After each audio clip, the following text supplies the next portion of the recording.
Assalamualaikum warahmatullahi wabarakatuh. Alhamdulillahilladzi waffaqa ahlal khairi lil khairi wa anahum alaih. Asyhadu an la ilaha illallah wa asyhadu anna Muhammadan abduhu wa rasuluhu wa asyraful khalqi ladaih. Allahumma shalli wa sallim ala sayyidina wa nabiyyina wa maulana Muhammad miftah babi rahmatik wa sayyidi ahli mahabbatik wa ala alihi wa sahbihi wa ahli nubuwatik wa tabi'ihim wa malaikatik wa jami'i salihin min bariyatik adada ilmik waghfir wa aghith wa farrij bi fadlik wa minnatik amma ba'du. Ustaz Haji di sini depan langsung. Faqad qala rabbuna jalla jalaluhu wa ta'alat 'azamatuh. Bismillahirrahmanirrahim. Iqra bismi rabbikal ladzi khalaq khalaqal insana min 'alaq. Iqra wa rabbukal akram alladzi 'allama bil qalam 'allamal insana ma lam ya'lam. Wa qala Rasulullah sallallahu alaihi wa alihi wa sahbihi wasallam fima akhrajahu al Imam al Bukhari wal Imam Muslimun bi sanadihima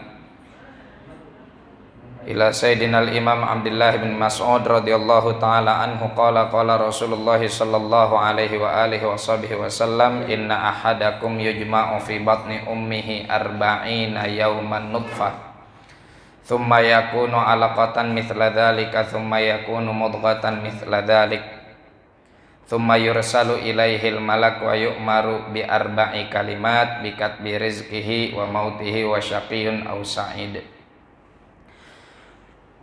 Atau kama qala Rasulullah sallallahu alaihi wa alihi wasallam. Hadratul Mukarram yang sama-sama kita muliakan, sahibul hajat Bapak Haji Ahmad Khaidir beserta keluarga yang mudah-mudahan senantiasa diberkahi oleh Allah Subhanahu wa taala.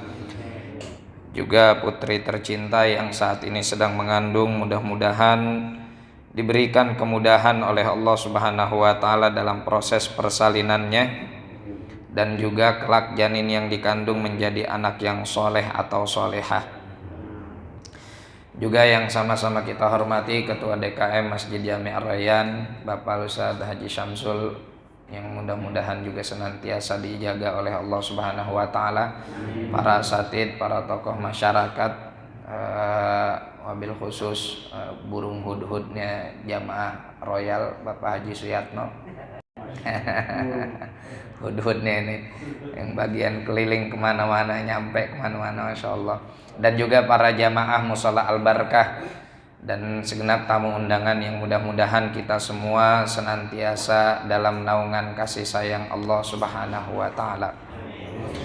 Para jamaah sekalian yang dimuliakan oleh Allah Subhanahu wa taala, alhamdulillah pada pagi hari ini kita bersyukur kepada Allah atas nikmatnya di mana kita dapat melaksanakan sholat subuh berjamaah. Tadi telah disinggung oleh sahibul bait Bapak Haji Ahmad Khaidir bahwasanya rakaatal fajri khairun minad dunya wa ma fiha.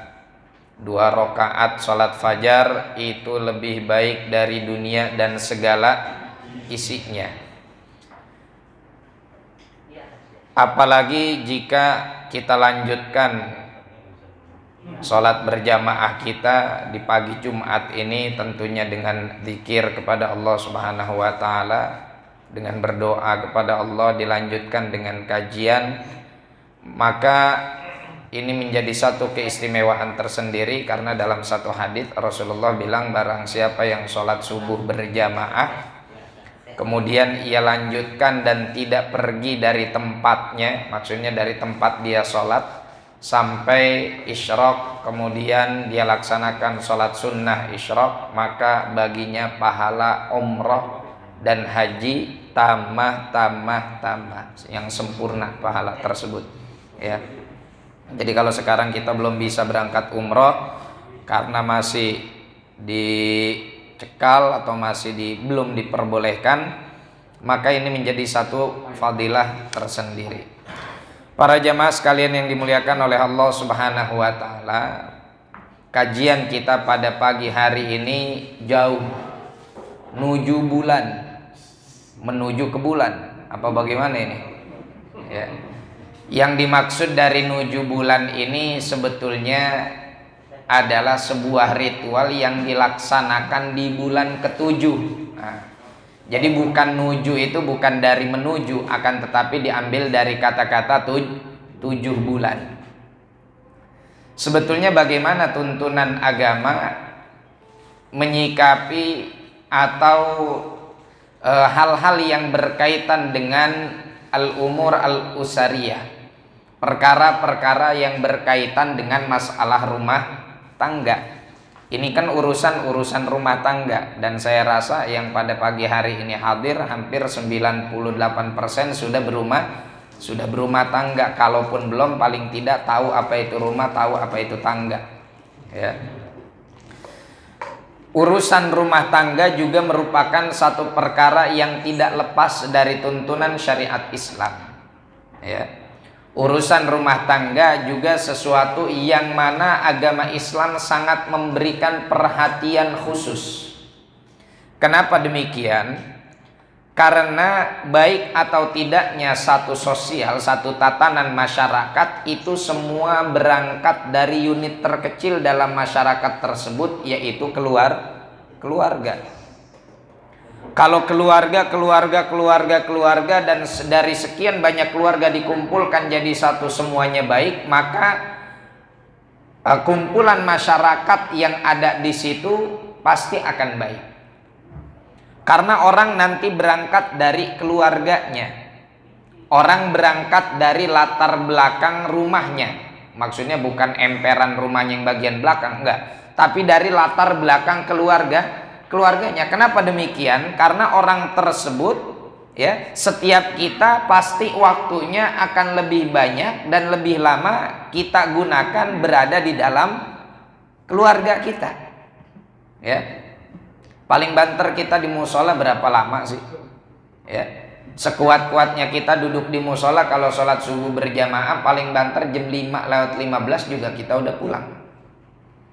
Paling banter kita duduk tahan lama di musola atau di masjid malam ba'da sholat isya berapa lama sih? Jam 9 juga istri udah nelponin mulu, ya kan? Pak, di mana? Udah ngontrol.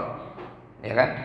Nah, artinya karena keberadaan kita di keluarga, keberadaan kita di dalam rumah kita itu mesti waktunya lebih banyak kita gunakan. Maka otomatis apa yang biasa terjadi di dalam rumah tangga, di dalam keluarga, itulah yang akan membentuk satu tabiat. Itulah yang akan membentuk satu karakter. Seorang anak pasti dia akan terbiasa masuk ke kamar mandi dengan melangkahkan kaki kirinya terlebih dahulu, lantaran dia ngelihat keluarganya seperti itu. Ya. Seorang anak pasti akan mencontoh apa yang dilakukan sehari-hari oleh kedua orang tuanya. Itulah kenapa Islam dalam tuntunannya tidak melepas urusan keluarga. Urusan keluarga pun diatur di dalam Islam. Mulai dari kita itu nyari jodoh, itu Islam sudah ngatur. Ya, kata Rasulullah Sallallahu Alaihi Wasallam apa? Tunkahul mar'atu li arba. Nikahin perempuan karena 4 perkara. 1, lidiniha, karena agamanya. Lihat agamanya bagaimana. Agamanya bagus apa enggak? Solihah apa tidak? Taat atau enggak? Punya rasa malu apa enggak? Kemudian apa? Li jamaliha, karena kecantikannya. Ya, tapi cantik relatif. Bisa jadi menurut kita cantik, menurut orang lain belum tentu. Li nasabiha, karena nasabnya. Lihat keturunannya. Makanya jangan sembarangan kenal orang kemudian lantas kita demenin, lantas kita lamar. Karena bisa jadi mungkin leluhurnya memiliki track record yang tidak baik, atau bahkan mungkin orang putus nasabnya, ya, atau mungkin berangkat dari keluarga yang tidak baik. Itu harus tahu. Makanya jangan asal ketemu perempuan bening dikit lantas kita langsung jatuh hati. Makanya disyariatkannya ta'aruf, ya, disyariatkannya ta'aruf supaya kita melihat secara langsung, ngelihat doang tapi bukan buat dibawa ke pasar malam terkebablasan, habis ngelihat diboncengin, dibawa pergi. Ini udah kelewatan, ini nggak boleh. Tapi kalau ta'aruf hanya sebatas ngelihat, si laki-laki ngelihat perempuan, perempuan ngelihat laki-laki, supaya apa? Nggak ketipu. Kalau kita ngelihatnya cuma di medsos, ngelihatnya cuma di Instagram filternya bagus-bagus, Pak. Ya, yang renyek kayak kita aja bisa jadi mulus, yang banyak bopak-bopak bekas jerawat aja bisa jadi rapi, bisa jadi ganteng, bibir bisa dimerah-merahin, efek itu pakai efek, pas ketemu aslinya ternyata nggak sesuai dengan ekspektasi, nggak sesuai dengan harapan. Yang terakhir apa? Lidiniha, lijamaliha, linasabiha, limaliha, karena hartanya, ya. Tapi apa kata Rasulullah Shallallahu Alaihi Wasallam? Fadfar bidatid din taribat yadak. Fadfar bidatid din taribat yadak. Kalau pengen beruntung, kalau pengen bahagia dunia akhirat, maka yang harus jadi kriteria utama adalah agama. Cantik bisa pudar. Cantik bisa pudar. Zaman sekarang walaupun ada yang namanya anti aging, ada yang namanya foundation, ada yang namanya make up, macam-macam di perabotan orang wadon lah, kita nggak tahu, cuman beliin doang kita mah. Ya, ngeluarin duitnya doang dia pada belanja itu.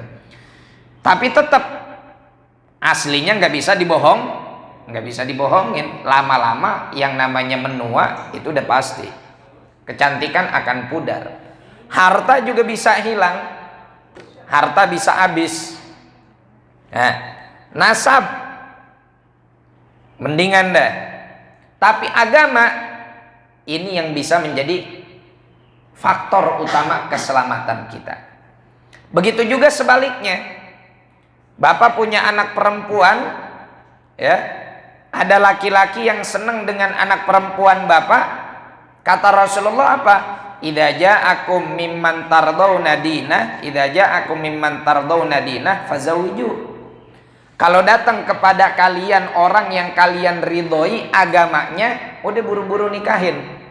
Nggak usah nanyain ijazahnya S berapa. Ya. Kebanyakan S dingin. Saya alhamdulillah begitu ngelamar istri saya, ngomong sama abang ipar, kebetulan waktu minta nikah itu mertua saya udah meninggal. Selesai istikharah, selesai musyawarah, dari beberapa nama yang ada buat kita istikharahkan, kata guru ikutin yang dipilih oleh emak. Kata emak saya, yaudah kita coba ngelamar fulan. Saya datang, nggak pakai datang, telepon, masih diaman posisi masih diaman. Saya telepon, assalamualaikum, waalaikumsalam. Gus, sehat? Oh iya, Ridho, sehat. Ada apa ini? Tumben telepon. Gua langsung basa-basi lagi, nggak pakai basa-basi, langsung aja tanya, ana mau nikah sama ade ente boleh nggak? Konyol banget kan? Mau nikah sama ade ente boleh nggak? Nggak ditanya sama abang ipar saya, nggak ditanya sama paman saya. Udah kuliahnya selesai S berapa? Pada saat itu saya udah selesai S1 tapi belum melanjutkan ke S2. Udah langsung alhamdulillah dinikahkan dengan khidmat, dengan doa dan lain-lain. Bahkan sampai sekarang rumah tangga bisa berjalan dengan damai, alhamdulillah, penuh berkah. Dan sampai sekarang saya lupa naruh ijazah saya di mana. Ijazah S1 saya lupa naruhnya apa di rumah orang tua, apa saya bawa ke sono, kadang di rumah orang tua juga lupa naruhnya di sebelah mana. Gitu. Mungkin di dompet kalau udah dilepit-lepitin. Tapi alhamdulillah, biar kata ijazah lupa naruhnya di mana, tapi kan yang disediain pisang kita doang. Bukan begitu. Ini kegedean nih tempatnya. Nggak bakal dimakan juga. Makanya ini cuma pemanis saja. Masa orang ceramah sambil makan pisang, kan nggak mungkin. Makanya ini sebetulnya mau ngasih apa enggak sih, pertanyaan saya. Basa-basi nih. Basa-basi habis dikasih juga percuma, nggak bakal kita makan juga. Idza ja'akum mimman tardawna dina fazawwijuh. Nah, ini termasuk salah satu perkara yang ya mohon maaf mungkin semua tergantung kondisi ya, semua tergantung kondisi. Kadang gini, kita butuh seseorang untuk pendewasaan sehingga kita belum berani untuk nikahin dia. Tapi orang kalau agamanya bagus, agamanya kuat, maka dia akan menjadi orang yang bertanggung jawab. Makanya mohon maaf, saya termasuk orang yang setuju dengan pernikahan di masa muda ketimbang dia pacaran.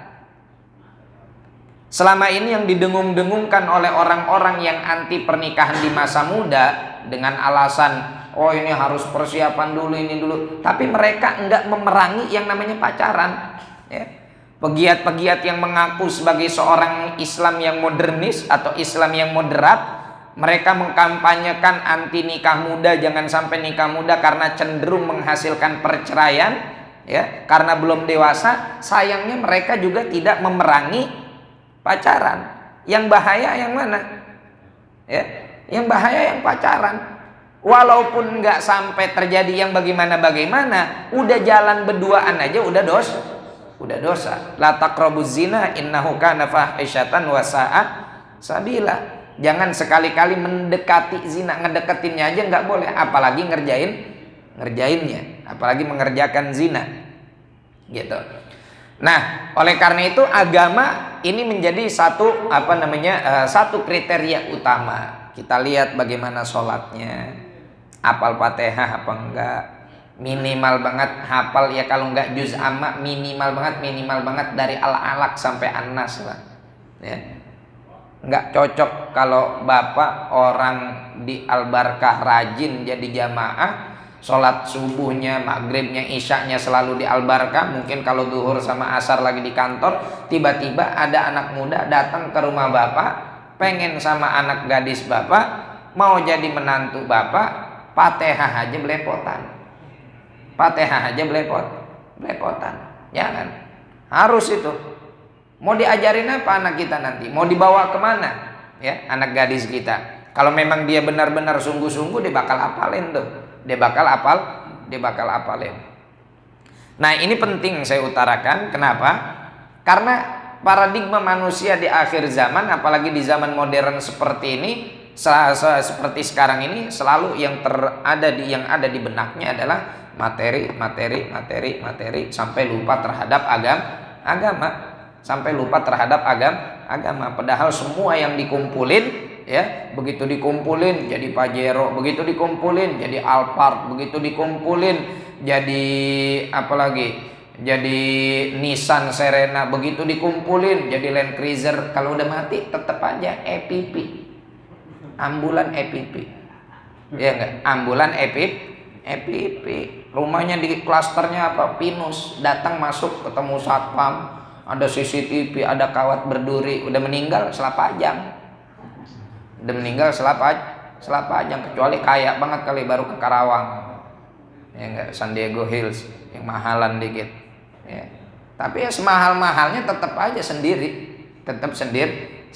Nah, yang menghidupkan kita di alam barzakh itu apa? Agama. Nah, ini di awal proses ketika kita mencari jodoh. Ketika pernikahan berlangsung, Masya Allah, ada satu kitab dikarang lengkap berkaitan dengan masalah rumah tangga, mulai dari khitbah, mulai dari nyari jodoh, khitbah, kemudian juga kehamilan dan lain-lain, proses kelahiran, di dalamnya ada wasiat-wasiat, ada nasihat-nasihat, ada doa-doa, ya, doa lagi hamil apa yang dibaca, doa lahiran seperti apa, warid dari salaful ummah, kemudian nanti proses sunnahnya setelah lahiran diapain aja, terus sampai tarbiyah kepada anak, sampai khitan, itu semua lengkap. Ada satu kitab namanya Kitab Budurus Sa'adah, ya, namanya Kitab Budurus Sa'adah. Nah, sekarang ini kan yang sedang dialami oleh keluarga Bapak Haji Ahmad Khaidir merupakan salah satu fase dalam rumah tangga, yaitu fase kehamilan. Nah, Kita dikumpulin pada pagi hari ini buat ngedoain. Dasarnya apa? Dasarnya apa? Dasarnya adalah hadis baginda Nabi Muhammad sallallahu alaihi wasallam yang tadi di muqaddimah kita baca, yang diriwayatkan oleh Sayyidina Imam Bukhari dan Sayyidina Imam Muslim dengan sanad mereka yang nyambung kepada siapa? Kepada Sayyidina Abdullah bin Mas'ud radhiyallahu taala anhu. Apa isi haditsnya? Kata Rasulullah sallallahu alaihi wasallam begini. Inna ahadakum yujma'u khalquhu fi batni ummihi arba'ina yauman nutfah. Ini hadits Masya Allah, mukjizat yang Allah Subhanahu wa taala berikan kepada Rasulullah, dan ini menjadi satu bukti bahwasanya Rasulullah Shallallahu Alaihi Wasallam itu bukan orang yang ngaku-ngaku sebagai nabi. Memang benar-benar beliau itu adalah diutus oleh Zat yang Maha menciptakan dunia dan segala isinya, yang termasuk di dalamnya adalah manusia. Karena nggak mungkin Rasulullah Shallallahu Alaihi Wasallam tahu proses yang ada di dalam janin, proses yang ada di dalam rahim, jika kita bandingkan dengan keadaan pada saat itu. Zaman Nabi belum ada yang namanya USG. Ya, saya masih ingat, saya punya adik lahiran tahun 2002. Itu ibu kalau USG belum pakai USG yang kayak sekarang. Masih USG kayak mikrofon pakai toato yang kalau diusap-usap kerok. Terus sebelumnya itu adik saya sama bidan pakai yang apa ya? Kayak semacam toa begitu, didengerin sama bidan di sini. Ntar pindah ke perut, ntar pindah ke sini. Kalau sekarang makin canggih, ada 2D, ada 3D, ada 4D, ya kan? Muka bayinya bisa kelihatan, kemudian juga plasentanya juga bisa ketahuan, kemudian juga cairan ketubannya bisa diukur, panjangnya ketahuan, beratnya berapa ketahuan, papal banget ya. Bini saya baru lahiran kemarin. Nganterin. Makan Indomie 2 kardus 40 hari Indomie 2 kardus 40 hari. Kalau nambah 20 lagi ya berarti sekardus lagi. Itu semakin canggih. Zaman sekarang semakin canggih. Apalagi orang perempuan zaman sekarang emang maunya ya diperiksanya yang kayak begitu, nggak mau surprise, udah penasaran duluan karena bisa mendeteksi kelamin janin, ya kan? Ya gitulah, semakin maju teknologi. Tapi di zaman Rasulullah Shallallahu Alaihi Wasallam, ya itu belum ada, ya kan? Alat-alat canggih seperti itu belum ada. Tapi Rasulullah menceritakan, dan apa yang Rasulullah ceritakan sekarang terbukti dengan teknologi kedokteran modern. Dan itu banyak, makanya ada beberapa kitab, ada beberapa ilmuwan muslim yang mengarang kitab berkaitan dengan hadis-hadis Nabi yang di dalamnya mengandung sisi keilmuan, ya, atau sains modern. Apa yang dikatakan oleh Rasulullah 14 abad yang lalu sekarang baru terungkap.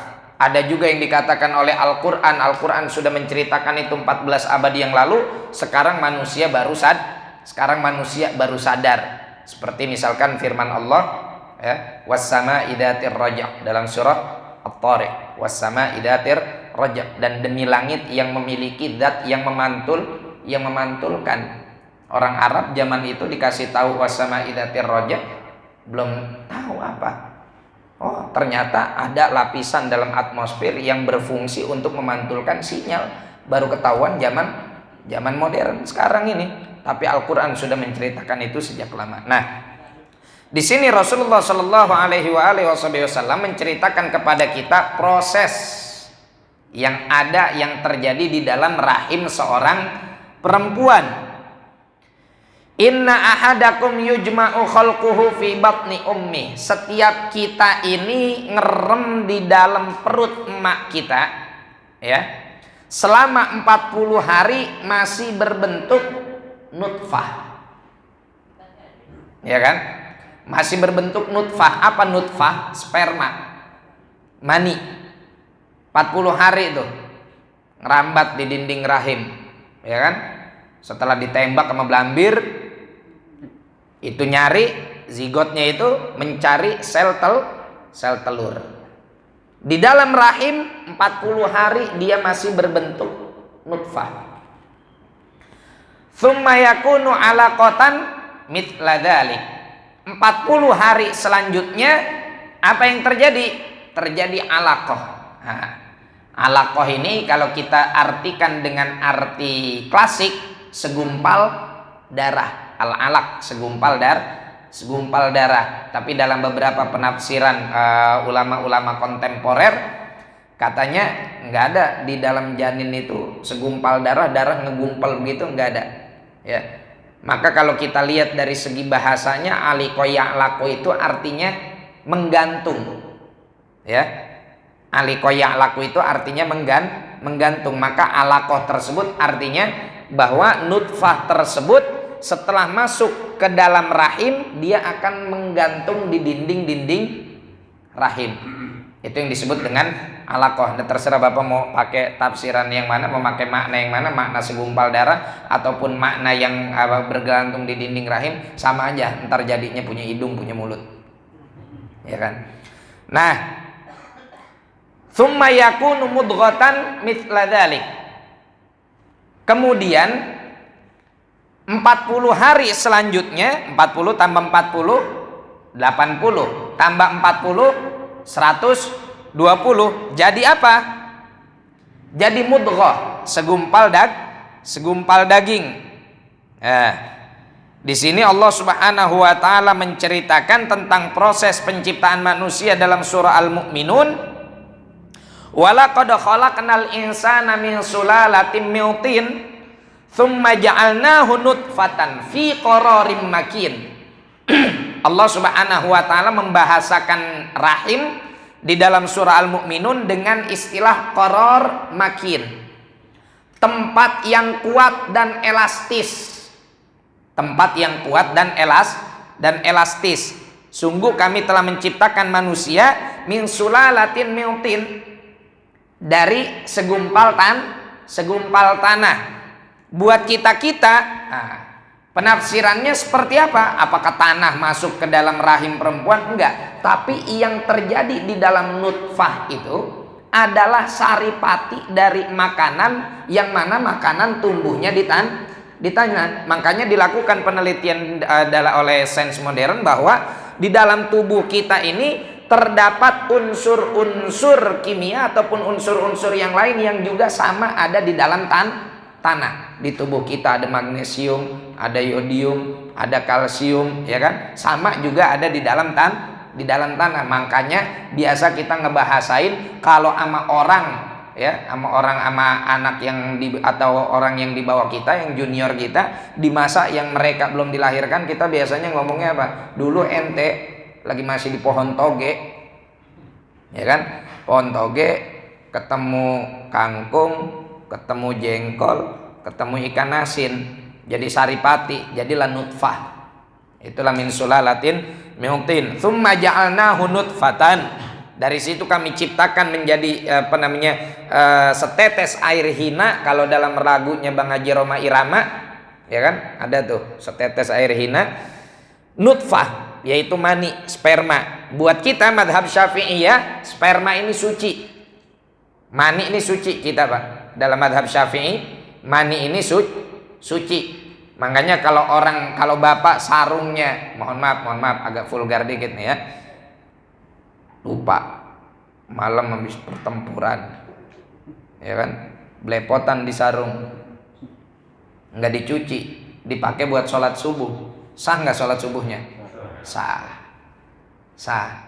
Cuman pakainya yang berwarna, jangan yang putih, ketahuan mengsok belakang ntar. Ya, Pak Haji, jangan belum mandi, lupa.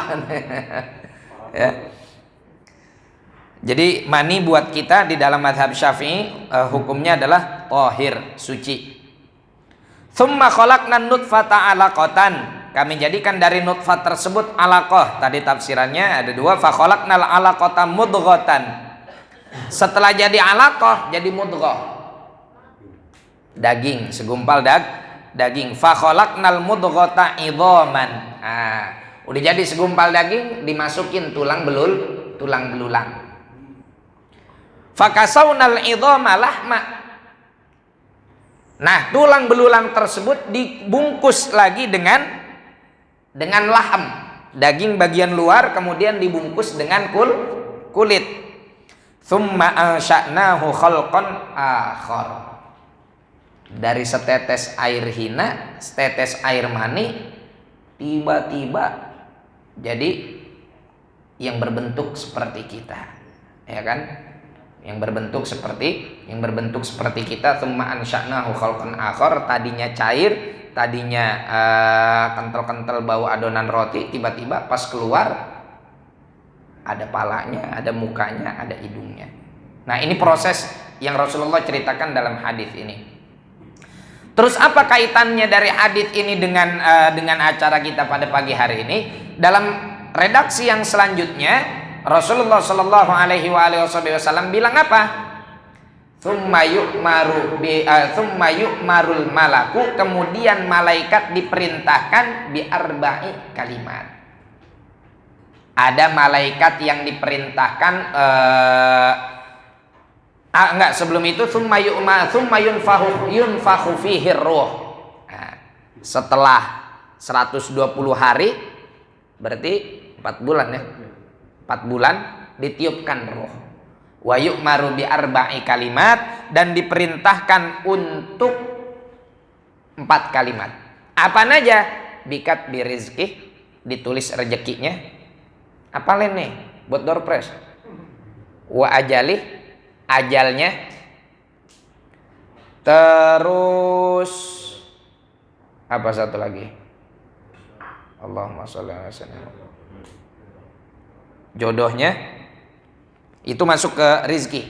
Amali, amalnya. Wasyaqiyun am sa'id. 4 tuh. Rezeki, ajal, amal, dan dia bakal jadi orang yang sa'id bahagia atau syaqi sengsara. Maksudnya sa'id syaqi ini di mana? Nanti di akhirat. Di akhirat. Karena di dunia mah belum menjadi kriteria orang bahagia di dunia, belum tentu nanti bahagia di akhirat. Kemudian setelah itu apa? Kata Rasulullah Shallallahu Alaihi Wasallam, fawalladzi la ilaha illahu, wa inna ahadakum la ya'malu bi amali ahlil jannah hatta ma yakuna bainahu wa bainaha illa dira fayamalu bi amali ahlin nar fayadkhuluha wa inna ahadakum la ya'malu bi amali ahlin nar hatta ma yakuna bainahu wa bainaha illa dira fayamalu bi amali ahlil jannah fayadkhuluha. Kata Rasulullah Shallallahu Alaihi Wasallam, dan sesungguhnya di antara kalian ada orang yang setiap amalnya itu waktu di dunia semasa hidupnya selalu berbuat baik. Perilakunya perilaku ahli surga.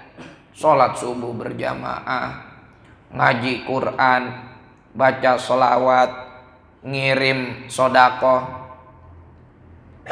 Fayasbiqu alaihil kitab. Mohon maaf ada redaksi yang kurang. Fayasbiqu alaihil kitab. Tapi sayangnya setelah itu apa? Di Lauhul Mahfud dia tertulis jadi orang syaqi, jadi orang rugi. Fayamalu bi amali ahlin nar, kemudian dia beramal dengan perbuatan ahli neraka, entah itu mencuri atau korupsi atau zina atau nerima sogokan atau lain-lain, atau bahkan murtad.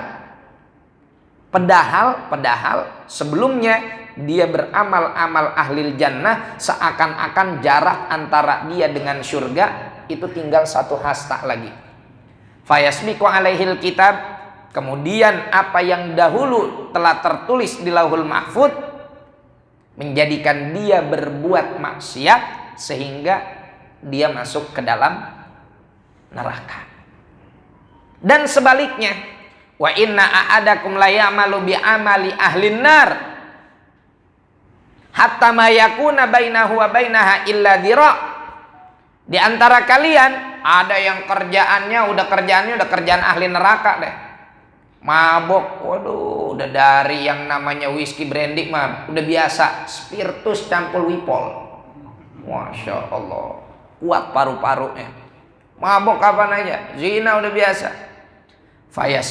Seakan-akan udah nggak ada jarak antara dia meneraka, udah tinggal sehasta lagi nih orang kejeblos di neraka. Fayasbiqu alaihil kitab, kemudian lauhul mahfud mencatat bahwa dia menjadi orang sa'id.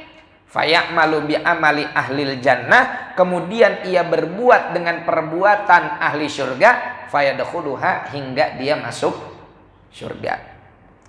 Di sini mungkin ada beberapa pembahasan yang penting untuk kita bahas. Yang pertama, pentingnya kita mendoakan kebaikan di saat usia janin kita pada masa 4 bulan dan selanjutnya, atau bahkan dari sebelumnya. Ini penting Bapak Ibu sekalian, ya.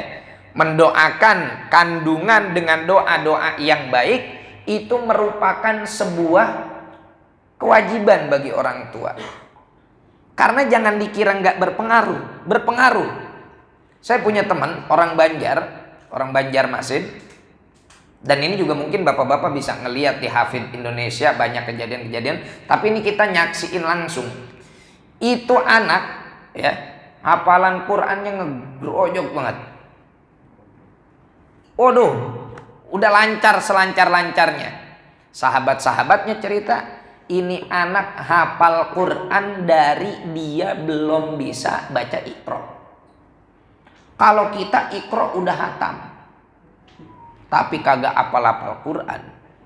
Jangankan apal Quran, hatam Quran aja kudu diselepet dulu, kudu dikasih door prize dulu, baru hatam. Ya kan? Enggak ada door prize enggak hatam, ya.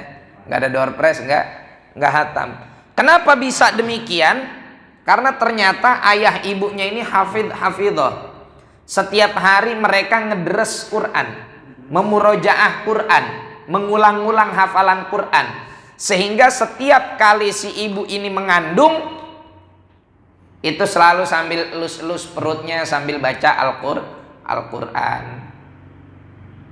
Begitu lahir anak, setiap hari emaknya sambil nyusu sambil ngederas Al-Quran. Anaknya sambil nyusu, emaknya sambil murojaah Al-Quran. Sambil makan, emaknya sambil baca Al-Quran, hafidhah. Sehingga wajar umur 3 tahun hafal. Saya terus terang aja, ayat-ayat surah-surah seperti Al-A'la dan surah Al-Ghasyiyah itu saya dulu nggak ngapalin megang mushaf, enggak. Lantaran guru kita Kiai Haji Muhammad Ramli Fadil hafizahullah taala wa nafa'ana bi, pimpinan Yayasan Al-Fitrah, itu mendawamkan sunnah ini. Jadi disunnahkan kalau hari Jumat itu paling tidak sholat Jumat rakaat pertama baca Al-A'la, rakaat kedua baca Al-Ghasyiyah, ya. Hadisnya seperti itu. Nah, itu beliau mendawamkan itu kalau jadi imam. Bapak saya Bilal sholat di shop pertama, dan saya selalu diajak di shop pertama, cuman gak di belakang imam sekali, rada minggir dikit lah, ya kan. Nah, itu kita dengerin setiap seminggu sekali beliau baca itu. Setiap hari Jumat beliau baca itu, karena di Al-Fitrah dulu seingat saya waktu saya kecil, siapapun khotibnya yang imam pasti Buya. Kalau Buya lagi ada di pesantren atau lagi ada di Poris Jumatan di Al-Fitrah. Nah, itu karena beliau baca itu setiap minggu, lama-lama kita hafal sendiri. Gitu. Nah, ini penting. Sekarang kita punya istri hamil. Apa yang dia baca di saat dia ngurusin anak kita di masa kehamilannya? Ntar yang dibaca apa? Yang dibaca Instagram, yang dibaca gosip, yang dibaca berita ini berita itu yang gak ada manfaatnya, ya. Keluar jalan-jalan sambil beli sayur, ngelepak tukang sayur. Ya abang, ya Allah, anaknya lahir genit ntar. Anaknya lahir genit karena emaknya lenje. Gitu.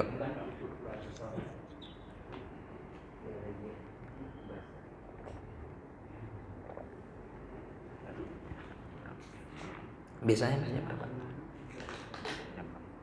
Jam 6. Oh ya. Oleh karena itu di masa-masa seperti ini penting bagi kita untuk mendoakan anak-anak kita. Itulah kenapa pada hari ini kita dikumpulin nih oleh Bapak Haji Ahmad Khaidir untuk ngedoain calon cucunya. Supaya apa? Kan lagi ditulis rezekinya. Ya walaupun udah umur 7 bulan ya. Walaupun udah umur 7 bulan. Tapi nggak apa-apa kita doain. Tapi kalau nanti kita ada anggota keluarga yang lagi hamil juga. Usahakan selama rentang waktu di usia kehamilan 4 bulan. Doain dah tuh. Walaupun nggak ngundang rame-rame. Kumpul lah keluarga cukup. Ya kan. Syukur-syukur kita bisa ngundang orang soleh, syukur-syukur kita bisa ngundang orang alim, syukur-syukur kita bisa minta doain dengan orang yang mustajab doanya karena kedekatannya kepada Allah. Supaya apa? Rezekinya cakep. Gitu. Ajalnya meninggal husnul khotimah. Amalnya juga amal yang bisa menuntun dia ke surga sehingga dia menjadi orang yang sa'id, yang bahagia. Itulah kenapa salaf ngajarin kita di usia-usia seperti ini atau ada ritual seperti ini tujuannya untuk mendoakan. Bas, nggak lebih. Rasul ngerjain nggak yang persis kayak yang kita kerjain? Nggak mesti sama. Yang penting udah ada tuntunan umumnya. Yang penting sudah ada tuntunan umumnya. Ya. Kalau misalkan ada orang lagi hamil kita doain baik nggak boleh karena katanya nggak dicontohin sama Nabi. Kalau saya doain buruk boleh nggak? Nah, kesel juga kan? Ya udah kita doain aja baik dan saling mendoakan kepada sesama muslim itu merupakan sesuatu yang dianjurkan di dalam agama kita. Poin yang selanjutnya yang perlu saya bahas adalah bahwa mungkin di antara kita bertanya-tanya dengan yang tadi tuh redaksi hadis yang ada orang udah amalnya amal ahli surga, tiba-tiba di Lauhul Mahfud dia jadi ahli neraka, akhirnya berbuat perbuatan ahli neraka, akhirnya masuk neraka. Kalau gitu ngapain ibadah? Saya ngikutin yang di Lauhul Mahfud aja. Ya, saya ngikutin yang di Lauhul Mahfud aja. Kita kan nggak tahu bah apa yang telah Allah tuliskan buat kita. Ya. Yang namanya ajal seperti ini semua menjadi rahasia Allah Subhanahu wa ta'ala. Kalau misalkan kita berpendapat bahwasanya saya ini ngikutin apa yang di Lauhul Mahfud aja, kalau kita tahu apa yang di Lauhul Mahfud terus kita kerjain gak jadi masalah. Masalahnya kan kita nggak tahu. Karena kita nggak tahu apa yang telah Allah tuliskan buat kita pada saat kita umur 120 hari di dalam kandungan ibu kita, maka semaksimal mungkin kita jaga karena kita punya ikhtiar, punya kemampuan yang Allah titipkan kepada kita, yang dari kemampuan inilah nanti Allah Subhanahu wa ta'ala akan hisab kita. Kalau misalkan kita leha-leha, alah saya nggak usah sholat, saya nggak usah puasa, siapa tahu tertulis di Lauhul Mahfud saya jadi ahli surga. Siapa tahu kan? Belum yakin. Belum yakin kalau ternyata jadi ahli neraka. Nah, tapi kalau kita beramal, maka sesungguhnya amal yang kita lakukan itu adalah ciri. Ya. Pada dasarnya begini konsepnya. Ya. Apapun amal yang kita lakukan, semua bergantung pada apa yang telah Allah Subhanahu wa ta'ala tuliskan. Tapi biasanya apa yang menjadi amal keseharian kita, apa yang menjadi amal rutin kita, ini yang menjadi ciri dan menjadi tanda di mana nanti hari akhir kita akan ditempatkan. Adanya hadis seperti ini untuk mengajarkan kita supaya satu, yang rajin ibadah jangan jumawa, dua, yang rajin maksiat jangan putus asa terhadap ampunan Allah Subhanahu wa ta'ala. Ya, jadi fungsi dari Rasulullah menceritakan wa inna ahadakum la ya'malu bi amali ahlil jannah ini itu adalah tujuannya supaya kita yang berbuat amal surga jangan jumawa, jangan ghurur, jangan terlena. Gue mah calon ahli surga, gimana kagak? Sholat witir, selesai witir baca Quran, muadzin datang ke musola Al-Barkah. Habis dari musola sholat subuh berjamaah, sebelumnya sholat sunnah, wirid, kemudian ngaji, habis itu sholat isyraq. Apalagi ahli jannah, penghuni surga. Nah, jangan seperti itu. Kenapa? Karena amal yang kita lakukan itu cuma wasilah untuk menghantarkan kita kepada keridhaan Allah Subhanahu wa taala. Dan yang sesungguhnya memasukkan kita ke dalam yang akan memasukkan kita ke dalam surga adalah murni kasih sayang Allah Subhanahu wa taala.